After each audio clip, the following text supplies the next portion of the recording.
question we need to find the zeros and verify the relationship between zeros and coefficients.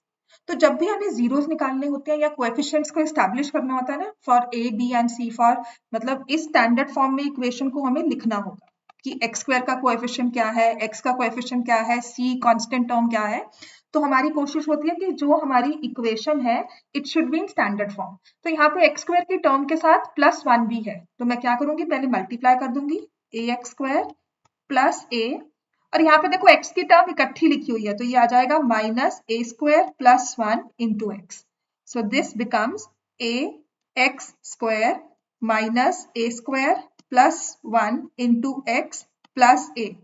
तो अगर हम इस वाली स्टैंडर्ड फॉर्म इक्वेशन को पॉलिनोमियल को और इसको कंपेयर करते हैं तो मेरे पास आएगा coefficient of x square is a, coefficient of x is minus of a square plus 1 और कांस्टेंट टर्म जो आ जाएगी that would be equal to a.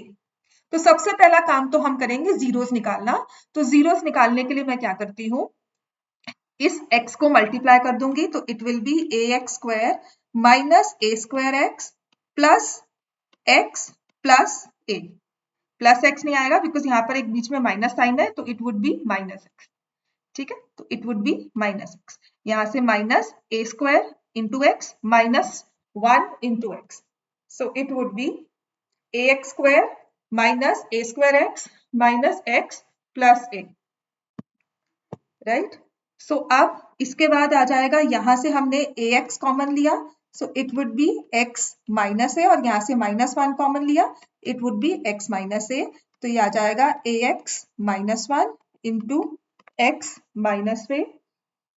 So यहाँ से फिर मेरे पास आंसर आ जाएगा if I go by this same rule तो हमारे जीरोस आ जाएंगे 1 by a and a. So the zeros are 1 by a and अब हमने वेरीफाई करना है रिलेशनशिप बिटवीन जीरोस. तो वेरिफिकेशन में यूजिंग कोएफिशिएंट्स हम आंसर फाइंड करेंगे. ठीक है, सो सबसे पहले फॉर सम ऑफ जीरोस. तो कोएफिशिएंट्स के साथ सम ऑफ जीरोस होता है minus coefficient of x upon coefficient of x square. तो अगर आप इसको सॉल्व करोगे कोएफिशिएंट ऑफ x आपने लिखा है माइनस साथ लगाएंगे और एक माइनस और है a square plus 1. So upon coefficient of x square would be a. तो दो माइनस प्लस हो गए a square plus 1 upon a. और अगर हम एक्चुअल जीरोस को मल्टीप्लाई करते हैं इस केस में if I multiply the actual zeros जो कि हमारे पास क्या है a एंड 1 बाय.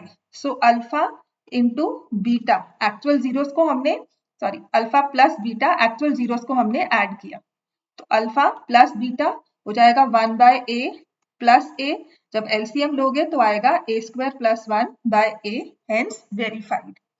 ऐसे ही हम प्रोडक्ट ऑफ जीरोस निकालेंगे.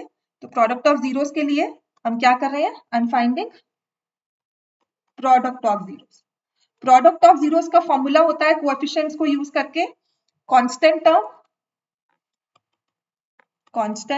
Term upon coefficient of x square. तो हमने क्योंकि पहले ही लिखा हुआ है कांस्टेंट टर्म हमारे पास है a, coefficient of x square भी क्या है a कैंसिल होकर 1 आ गया. और जीरोस को अगर हम अल्फा इंटू बीटा करते हैं तो a इंटू 1 बाय a ये कैंसिल हो गया इक्वल टू 1. और हमने दोनों ही मेंशन कर दिए, वेरीफाइड रिलेशनशिप कर दिया कि if we find product of zeros that is constant term by coefficient of x square और एक्चुअल जीरोस को मल्टीप्लाई किया तब भी हमारा आंसर 1 आता है. एक्चुअल जीरोस को ऐड किया और सम ऑफ जीरोस निकाला यूजिंग कोएफिशिएंट्स तब भी हमारा आंसर सेम आ रहा है. So hence we have verified.